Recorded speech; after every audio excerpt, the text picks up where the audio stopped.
soir, on est rassemblés pour lancer la réhabilitation des grandes cités TASE. La grande cité TASE, c'est environ 300 logements, 1000 locataires à Vaux-en-Velin. La grande cité TASE a été créée il y a bientôt 100 ans. Aujourd'hui, il fallait absolument penser à son avenir. Les grandes cités TASE vont retrouver leur aspect de cité-jardin du XXIe siècle.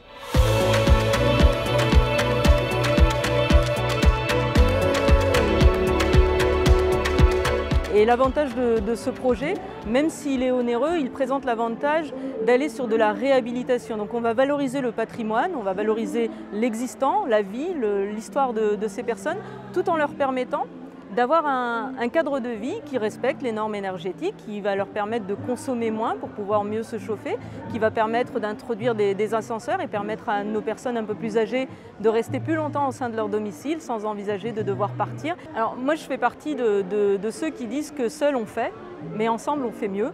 Et on a eu un travail très intéressant avec le bailleur social, dont il faut souligner la qualité du projet et l'investissement financier. Et du coup, la métropole est venue en complémentarité avec sa prime Éco-Rénov, plus l'État, et tout ça piloté de main de maître par la maire de Vaux-en-Velin, et ce qui permet d'aboutir à cette belle journée aujourd'hui de lancement et certainement un très beau projet urbanistique.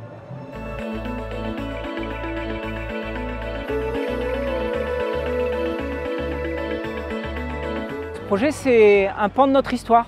C'est un quartier qui était un quartier déjà métropolitain avant que la métropole n'existe. Puisque cela remonte à 1924, c'est l'installation de la soie industrielle et avec elle les premiers logements sociaux et la première cité-jardin, les grandes cités TASE. Quand on est élu, quand on est responsable, on se doit de s'inscrire dans une histoire.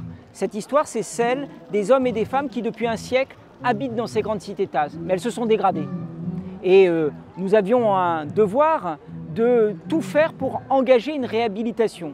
Nous l'avons fait grâce à l'engagement très fort du bailleur La Solar, mais nous l'avons fait aussi en mobilisant toutes les énergies possibles du côté de l'État avec le plan de relance et du côté de la métropole avec le programme Éco-Rénov. C'est ça qui nous a permis aujourd'hui d'engager à quelques mois ou quelques années du centenaire des grandes cités TASE les réhabilitations au service du confort des habitants.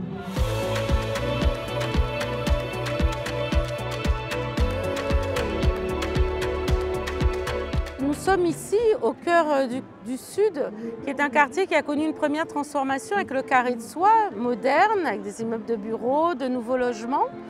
Et la TASE, qui est notre quartier historique, notre vieux Sud de Vaux-en-Velin.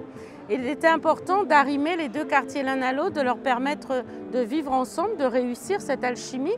Et c'est ce que va permettre le projet de La Solar désormais. Nous avons trouvé finalement la bonne dimension, faire usage des bonnes compétences de chacun. L'État, la métropole, par leur engagement financier, ont permis à ce projet de prendre une envergure que je qualifie moi d'exceptionnelle, parce qu'elle allie à la fois la préservation de l'histoire, le confort, l'accessibilité, la rénovation thermique à un moment où c'est important. Et elle va faire finalement du logement social un marqueur emblématique du quartier dans un sens positif, et je crois qu'on le doit aux habitants. Et ça a été possible parce que dans la rencontre entre La Solar, la ville et les habitants, il y a eu beaucoup de débats, beaucoup d'échanges, parfois très vivants, très animés, mais l'écoute qui en a découlé a permis de construire ce projet partagé.